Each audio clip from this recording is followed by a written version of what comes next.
오늘의 이야기는 실제 중국의 왕 난난이라는 여성이 겪은 실화를 바탕으로 일부 각색된 이야기입니다. 그녀는 절벽에서 기적적으로 살아 돌아와 또 한 번의 기적을 이루어냅니다. 난난의 강한 의지와 감동적인 이야기를 지금부터 시작하겠습니다. 태국에 있는 우볼라차타니 팥댐 국립공원은 태국 북동부에서도 가장 아름다운 자연 경관을 자랑하는 곳이었다. 멀리서 보면 푸른 초목과 깎아지른 듯한 절벽이 어우러져 천국 같았지만 그날은 누군가에게 지옥이었다. 왕 난난이 절벽 아래에서 발견된 것은 저녁 무렵이었다. 그녀는 10층 높이의 33m 절벽 아래 흙바닥에서 간신히 숨만 쉬고 있었으며 숨을 내쉴 때마다 작은 신음소리가 섞여 나왔다. 살고자 하는 본능이 그녀를 붙들었지만 온몸의 통증은 생명을 붙잡으려는 의지를 끊임없이 방해했다. 갈비뼈가 부러져 폐를 찔렀고 팔, 다리, 발가락 뼈까지 온몸이 부서져 있었다. 차가운 바닥에 그렇게 있었던 시간이 얼마인지 모르겠지만 갑자기 주변에 인기적이 느껴졌다. 여기 사람이 살아있어. 그의 목소리가 숲속에 메아리 쳤다. 그 소리에 난난의 눈이 스르르 감겼다. 난난은 아주 가난한 중국의 작은 마을에서 태어났다. 그녀의 부모는 농사를 지으며 근근히 생활을 이어갔다. 어린 시절부터 난난은 부모의 손을 도우며 일했고 학업을 포기해야 하는 순간도 있었다. 난난아, 미안하다. 학교에 보내줄 형편이 안 되는구나. 그녀는 아버지의 말을 듣고 울지 않았다. 단지 고개를 끄덕이며 말했다. 제가 돈을 벌어서 다시 공부할게요. 그녀는 20살이 되자마자 상하이로 떠났다. 일자리를 구하기 위해 거리를 헤매던 그녀는 작은 가게에서 점원으로 일하기 시작했다. 언젠가 나만의 사업을 해야지. 그녀의 목표는 확고했다. 난난은 일을 하며 꾸준히 돈을 모았다. 그리고 26살이 되던 해 온라인 쇼핑몰을 열었다. 당시 중국에서는 인터넷 쇼핑이 막 시작되던 시기였다. 그녀의 가게는 저렴한 물건과 빠른 배송으로 입소문을 탔다. 그러나 진짜 성공은 태국에서 찾아왔다. 중국에서만 팔 게 아니야. 태국에 가서 직접 물건을 팔아야겠어. 그녀는 결단력 있게 태국으로 향했다. 초기에는 어려움이 많았다. 언어 장벽, 현지 시장의 불확실성, 그리고 문화 차이. 하지만 그녀는 포기하지 않았다. 왕 난난이 유모동을 만난 것은 태국의 뜨거운 여름날이었다. 그날은 평소와 다름없는 바쁜 하루였다. 난난은 공장에서 직접 물건을 확인한 뒤 거래처와 미팅을 마치고 한숨 돌릴 겸 카페에 들렀다. 실내는 에어컨 바람 덕분에 시원했고 그녀는 땀을 훔치며 아이스 커피를 주문했다. 이곳이 이 도시에서 가장 커피가 맛있는 곳이라던데 당신도 같은 생각인가 봐요? 낯선 남자의 목소리가 들렸다. 난나는 고개를 들어 그를 바라봤다. 유모동. 그는 반듯한 이목구비에 부드러운 미소를 띠고 있었다. 한눈에 봐도 매력적인 사람이었다. 그의 옷차림은 깔끔했지만 과하지 않았고 몸짓과 말투에는 자신감이 묻어났다. 이곳은 그냥 일이 끝나면 종종 들르는 곳이에요. 난난이 조심스레 대답하자 그는 익살스러운 표정을 지으며 말했다. 그럼 여기 커피 맛은 제가 당신 덕분에 알게 된 거네요. 감사 인사를 해야겠어요. 그의 농담에 난난은 피식 웃음을 터뜨렸다. 평소 경계심이 강했던 그녀였지만 모동의 말투와 분위기에는 묘하게 사람을 끌어당기는 힘이 있었다. 그들의 만남은 그날 우연처럼 시작되었지만 모동은 이후에도 자주 그녀의 곁에 나타났다. 난난, 요즘 정말 바쁜 것 같던데. 일만 하지 말고 가끔은 쉬는 것도 필요하지 않아? 쉬긴요. 사업이라는 게 손 놓으면 금방 내려가는 법이에요. 맞아요. 하지만 당신 같은 사람은 그럴 걱정 안 해도 될걸요? 그는 늘 그녀의 노력과 성과를 칭찬하며 그녀를 응원했다.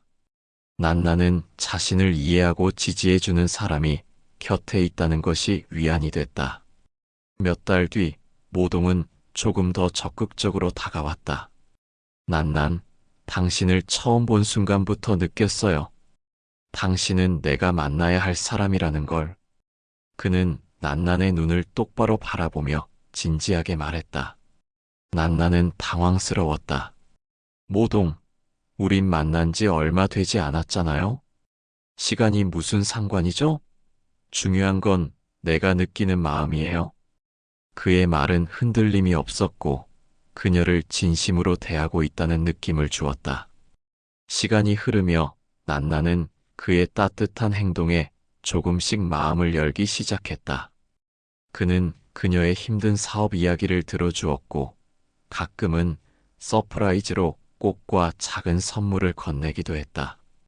난난, 내 옆에 있으면 내 삶도 달라질 것 같아. 그의 말은 그녀에게 희망을 심어줬다. 그녀는 그가 자신을 필요로 한다는 점에서 위안을 느꼈고 그를 믿기로 했다. 결혼 후 두 사람은 태국에서 새로운 시작을 했다. 처음에는 모든 것이 순조로웠다.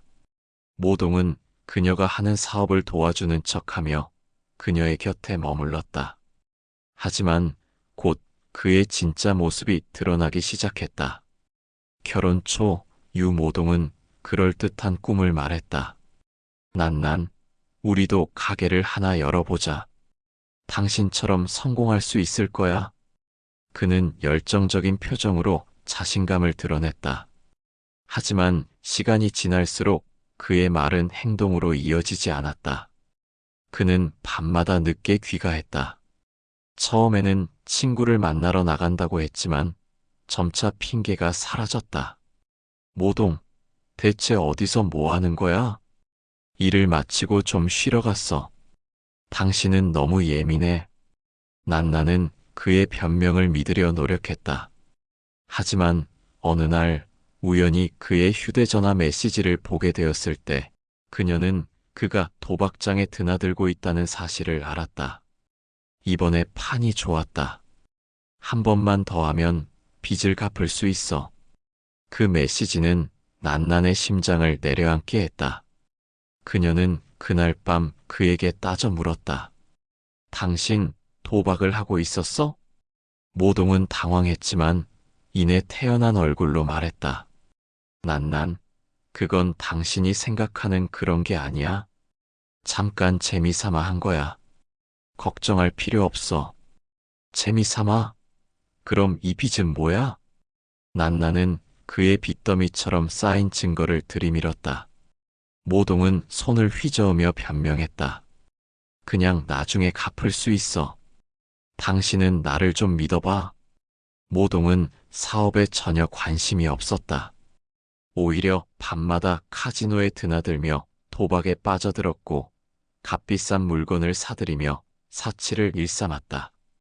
난나는 그런 그의 모습을 보며 마음이 무너져갔다. 그러던 중 난나는 감기 기운에 너무 힘들어 병원을 찾았고 병원에서 준 초음파 사진을 손에 쥔 채 복잡한 감정에 휩싸였다. 아, 내가 이 상황에서 임신이라니. 난나는 집으로 돌아오며 무거운 한숨을 내쉬었다. 그녀는 모동에게 이 사실을 알렸다. 그는 놀란 얼굴로 그녀를 바라보았다. 정말이야? 우리 아이라고? 그의 얼굴에는 기쁨과 놀라움이 뒤섞여 있었으며 순간 난나는 희망을 품었다. 아이가 생기면 당신도 변하겠지. 우리 가정을 위해 다시 시작할 수 있을 거야. 하지만 그 희망은 오래가지 않았다. 모동은 여전히 자신의 생활 방식을 바꾸지 않았다. 도박장은 그의 두 번째 집이나 다름없었고 난난의 돈은 그의 빚을 갚는 데 쓰이고 있었다. 모동, 이제는 당신도 책임감을 가져야 해. 우리 아이를 위해서라도 당신이 달라져야 한다고. 난난이 눈물을 머금고 말했지만 그는 고개를 젓기만 했다. 난난, 나도 알아. 그런데 지금은 조금만 더 시간이 필요해. 얼마나 더? 얼마나 더 기다려야 우리가 가족답게 살 수 있는 건데. 그의 대답은 언제나 같았다. 막연한 약속과 어정쩡한 미소로 그녀의 분노를 무마하려 했다. 결국 난난의 마음은 점점 무너져 갔다.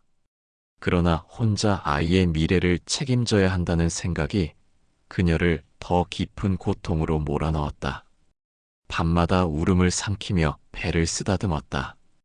괜찮아, 아가. 엄마가 널 지킬 거야. 무슨 일이 있어도. 어느 날 난난이 계좌를 확인하다가 충격적인 사실을 발견했다. 1억 원이 없어졌어? 그녀는 손을 떨며 휴대전화를 들었다. 모동, 지금 어디야? 왜? 무슨 일이야? 내 통장에서 돈을 빼갔지? 그는 한숨을 쉬며 태연하게 말했다. 잠깐 빌린 거야. 곧 갚을게. 1억 원을 잠깐 빌렸다고? 난나는 더는 그의 말을 믿을 수 없었다. 그녀는 눈물을 흘리며 외쳤다. 이제 정말 그만해. 내가 왜 이런 결혼을 했는지 모르겠어. 하지만 모동은 여전히 변명만 늘어놓았다.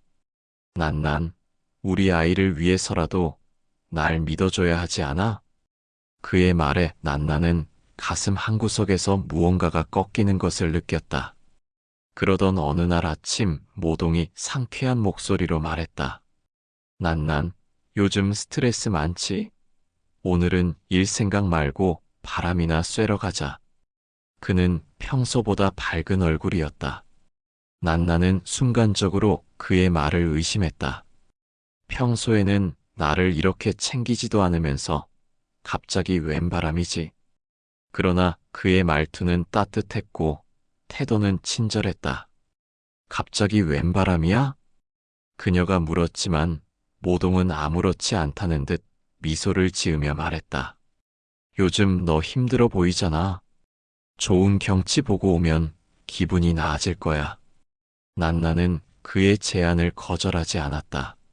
사실 그녀도 오랜만에 맑은 공기를 쐬고 싶었다. 그래, 가자. 어디로 가면 되는데? 태국에 있는 우볼라차탄이 팥댐 국립공원이야. 거기 절경이 정말 아름답대.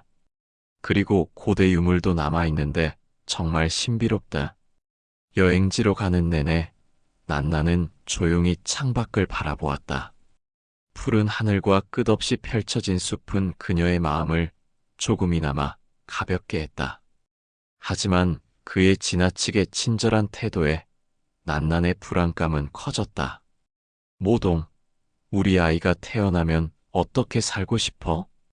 갑작스러운 질문에 모동은 잠시 침묵했다. 글쎄, 아이와 함께 여행도 다니고 너랑 더 행복하게 살고 있지 않을까? 그의 대답에 난나는 입을 다물었다. 그의 말이 진심이 아니라고 느껴졌기 때문이다. 공원 입구에 도착했을 때 난나는 잠시 설렜다. 초록빛 숲과 산들바람, 그리고 맑은 공기가 그녀를 맞이했다. 그녀는 잠시 걱정을 잊고 경치를 즐겼다. 이쪽으로 가자. 여기는 절벽 경치가 정말 멋지대. 기대되지. 모동이 설레는 표정으로 앞장섰다. 난나는 조금씩 뒤처지며 그를 따라갔다. 길이 험하지는 않았지만 따라가던 그녀가 숨을 몰아쉬자 모동은 뒤돌아보며 웃었다. 조금만 더 가면 돼. 거기서 쉬면 될 거야. 그의 말투는 여전히 부드러웠지만 그녀는 뭔지 모를 초조함을 느꼈다. 결국 두 사람은 절벽 끝에 도착했다. 난나는 경치를 보며 감탄했다. 끝없이 펼쳐진 숲과 멀리 보이는 강줄기는 마치 그림 같았다. 정말 아름답다. 그녀가 말했다. 모동은 그녀의 옆에 서서 경치를 바라보는 척했다. 하지만 그의 손은 천천히 주먹을 쥐었다. 난난, 너도 이렇게 예쁜 곳에서 잠시라도 쉬었으면 좋겠어. 그녀는 고개를 돌려 그의 얼굴을 바라봤다. 그리고 그 순간 그의 눈빛이 차갑게 변하는 것을 느꼈다. 그리곤 곧바로 그의 손이 그녀의 등을 잇는 힘껏 밀었다. 난나는 비명을 지를 틈도 없이 절벽 아래로 떨어졌다. 그녀는 공중에 떠 있는 듯한 기분이 들었다. 모든 것이 느리게 움직였다. 그녀의 머릿속은 하얗게 비어갔다. 하지만 갑작스러운 충격이 그녀를 깨웠다. 그녀의 몸이 나뭇가지에 걸렸다. 나뭇가지는 그녀의 추락 속도를 늦췄고 결국 그녀는 흙더미 위에 떨어졌다. 그러나 그 과정에서 그녀의 몸은 심하게 부서졌다. 온몸이 아팠고 숨을 쉴 때마다 갈비뼈가 찌르는 듯한 고통이 느껴졌다. 그녀는 소리칠 힘조차 없었다. 그녀의 목소리는 머릿속에서만 메아리쳤다. 도와줘, 제발 도와줘. 얼마의 시간이 흘렀을까? 한 등산객이 길을 잘못 들어 헤매이다가 그는 앞에 흙더미 위에 쓰러져 있는 난난을 발견했다. 여기 사람이 있다. 살아있어. 그의 목소리가 숲속을 울렸다. 난난은 희미하게 눈을 뜨며 그를 바라봤지만 의식은 점점 멀어지고 있었다.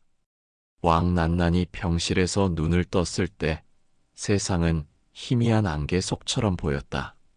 천장에 걸린 형광등의 빛은 뿌옇게 번졌고 심장은 천천히 그러나 무겁게 뛰었다.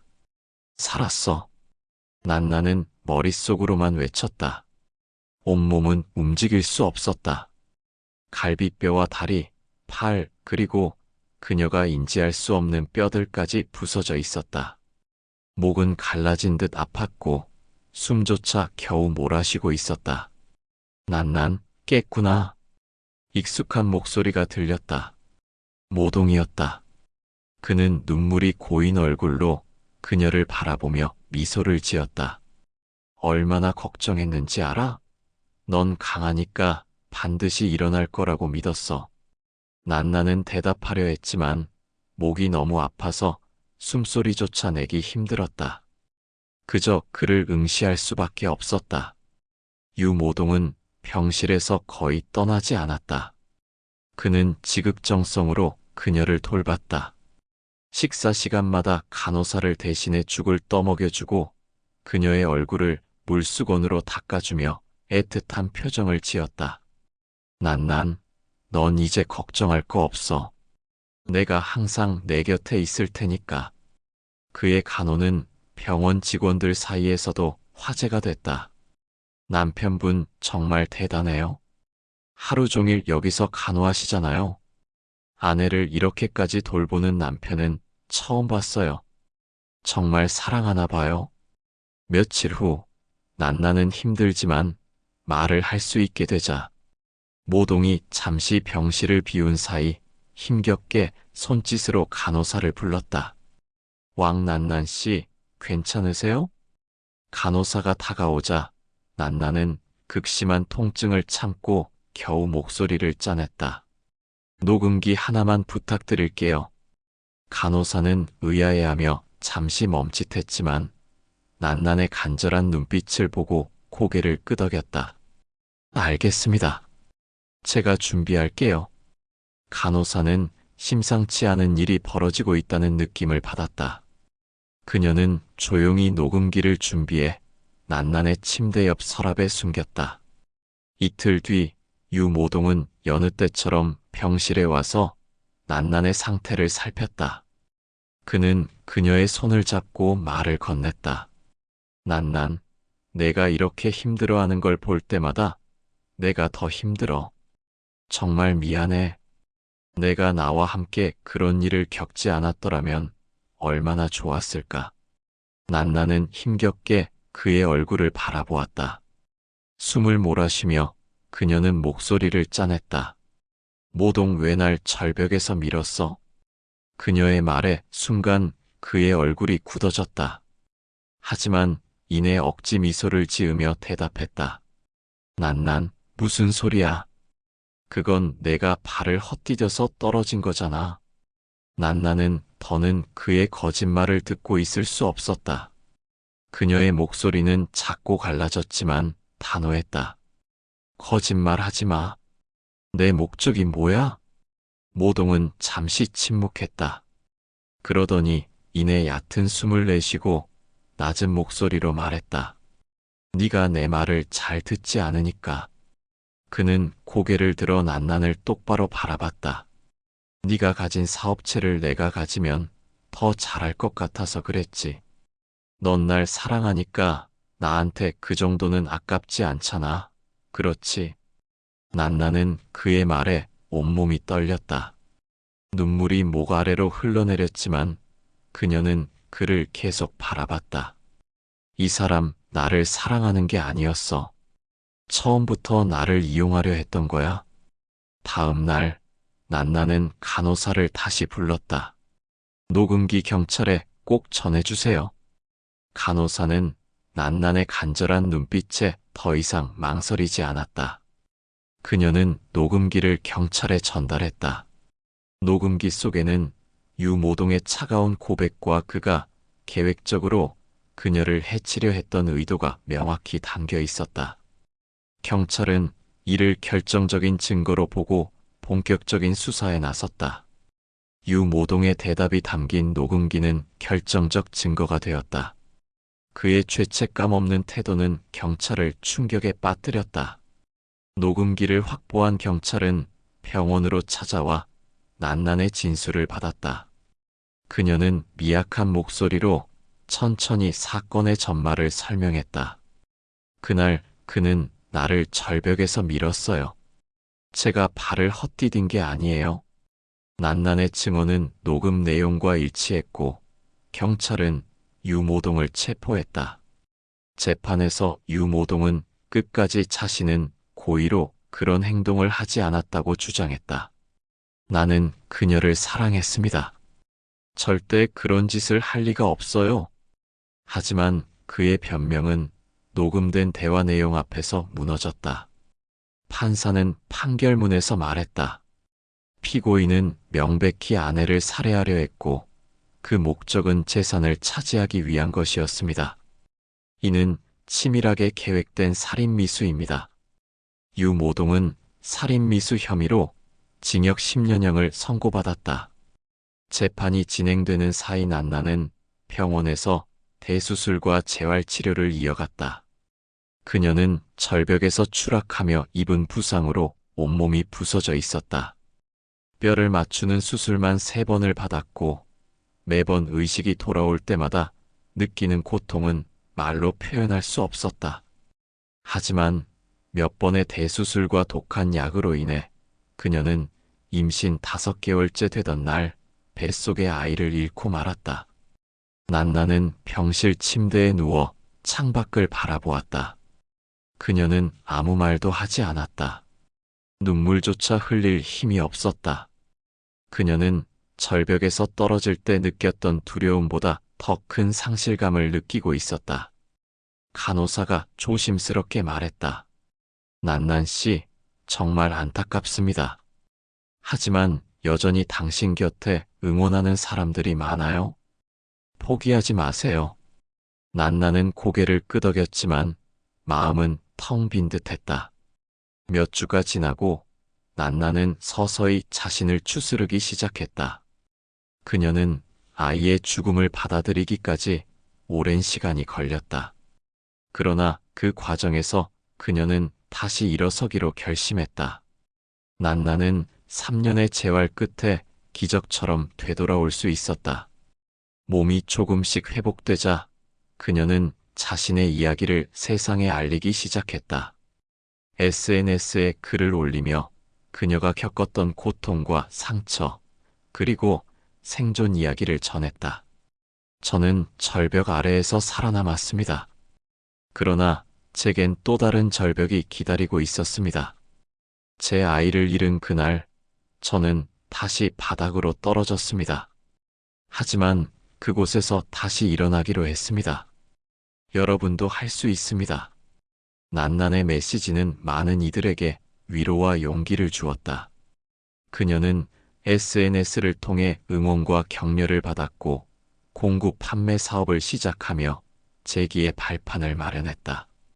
그리고 머지않아 100만 인플루언서로서 남부럽지 않은 제2의 인생을 살게 되었다. 삶은 때때로 우리를 절벽 끝으로 몰아넣습니다. 하지만 절망은 끝이 아닙니다. 저는 제 아이와 함께했던 순간을 가슴에 간직하며 앞으로 나아갈 것입니다. 그리고 왕난나는 여기서 그치지 않고 남편이 10년 징역받은 데 대해서 항소하여 2020년 남편은 33년 4개월 형을 선고받았다.